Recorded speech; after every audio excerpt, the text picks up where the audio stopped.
What is the American dream?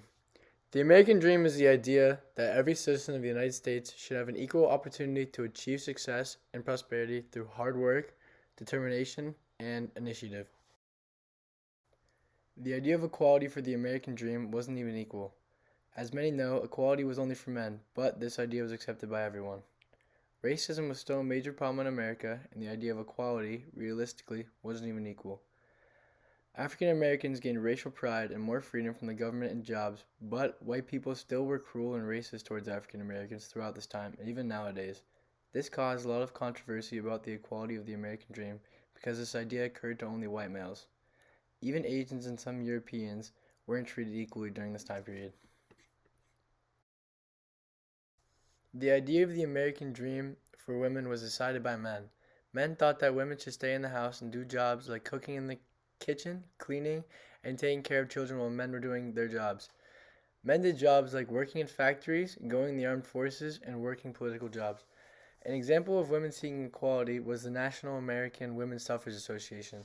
They were not the only people fighting for equality, though.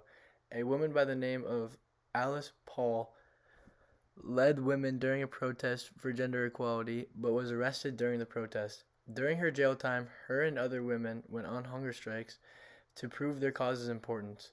After many protests and many organizations were in the running, women finally got the right to vote in the 19th Amendment. This was a major step towards equality between men and women in the United States. The United States owned around 40% of all the world's wealth and annual incomes. For Americans rose more than 35%. This was a big deal during these times because Americans rose higher and more powerful among all other nations. The American wage rose and increased the average salary by a few $100s. This extra income was quickly spent by many Americans because clothing, automobiles, and many more products were coming into display and were easy to purchase. Americans enjoyed this high standard living. Houses during this time cost about an American's yearly income.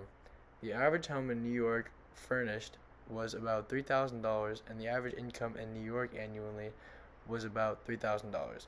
Nowadays, the average New York home unfurnished is about $735,000, and the average income in New York now is around $70,000. Food was plentiful and cheap thanks to the vast quantity produced on American farms. For example, bread was around 9 cents and chicken was around 43 cents.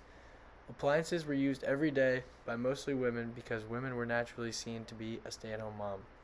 An electric washer was around $110 and a stove was around $50.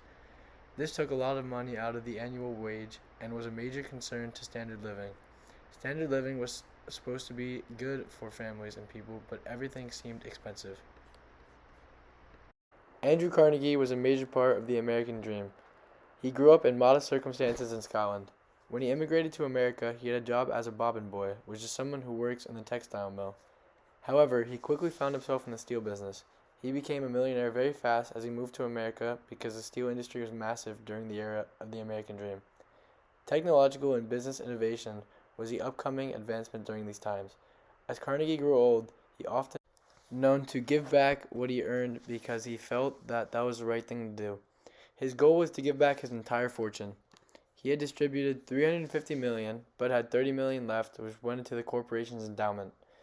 In his autobiography, he stated, "That best portion of a good man's life, his little, nameless, unremembered act of kindness and of love." Nowadays, everyone wants to be part of the American dream. To be part of the American dream, though, one has to be owning property, one's own business, and carving a life of one's own making is all part of the American dream. And the US, as a first world country, also offers the benefit of pursuing these passions without having to worry about basics such as accessing good education and healthcare. In today's society, people focus on the pursuit of happiness and the pursuit of success to fulfill today's American dream. But today's success is subjective because many people believe money doesn't buy happiness. The American dream is hard to earn because everyone's American dream is different. Some people believe that living in a house that is worth millions of dollars is fulfilling the American dream, but others believe having a roof over their head is the American dream. For many people, the American dream doesn't matter, but for others, that's the only thing they chase.